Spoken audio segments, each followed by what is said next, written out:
Tak terduga, begitulah kira-kira yang terjadi pada Richard Eliezer Pudihang Lumiu. Mungkin beginilah kira-kira ekspresinya saat ini.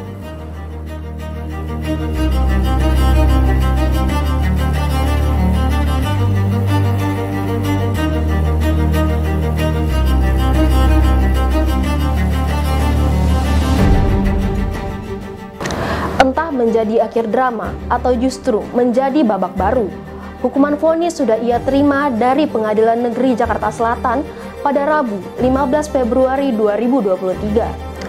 Vonis yang ia terima seperti didiskon 8 kali lipat. Awalnya Richard Eliezer dituntut 12 tahun bui. Namun, vonis hakim memutuskan ia dihukum 1 tahun 6 bulan penjara. Apa yang terjadi di sini? Ikuti kami, kita akan bahas satu persatu.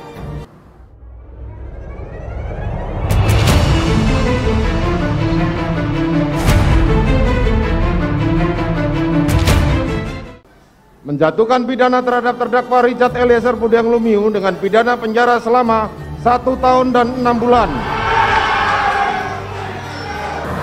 Adalah justice kolaborator atau JC yang menjadi salah satu pertimbangan bagi hakim untuk memberi vonis lebih rendah dari tuntutan kepada Richard Eliezer. Richard dinilai bekerja sama dengan baik dalam pengungkapan kasus pembunuhan berencana Brigadir J. Diketahui, sepanjang persidangan ada beberapa hal yang terkuak berkat kesaksian Richard Eliezer. Salah satu yang menjadi penting adalah ujaran, "Woi, tembak, cepat tembak, cepat woi, tembak cepat," yang menjadi kesaksian Richard di persidangan.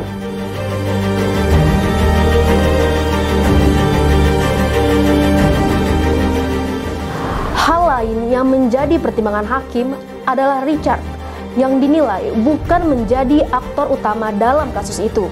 Vonis hakim yang lebih rendah dari tuntutan ini juga mendapat respon dari Menko Polhukam Mahfud MD. Ia bahkan menonton langsung sidang pembacaan vonis Richard Eliezer. Mahfud bahkan terekam bertepuk tangan saat menyaksikan dan mendengarkan vonis 1 tahun 6 bulan yang diberikan kepada Richard Eliezer. Menjatuhkan pidana terhadap terdakwa Richard Eliezer Pudihang Lumiu dengan pidana penjara selama 1 tahun dan 6 bulan. Lantas bagaimana nasib Richard di institusi Polri? Masihkah ia menjadi seorang polisi? Hal ini masih menjadi pertanyaan publik. Akan tetapi, hingga saat ini belum ada pemecatan terhadap Richard. Dengan hadirnya vonis 1 tahun 6 bulan ini, kemungkinan Richard untuk menjadi polisi pun masih terbuka lebar. Pasalnya, keterangan dari Kapolri Jenderal Listio Sigit Prabowo bahwa saat ada anggota Polri yang terlibat dalam kasus pidana dan mendapat putusan hukuman lebih dari 2 tahun penjara, maka akan diberhentikan secara tidak hormat atau PTDH. Richard tidak masuk kategori itu. Ia hanya dihukum 1 tahun 6 bulan penjara. Jadi, mungkin kita bisa bilang selamat bertugas Richard di 2024.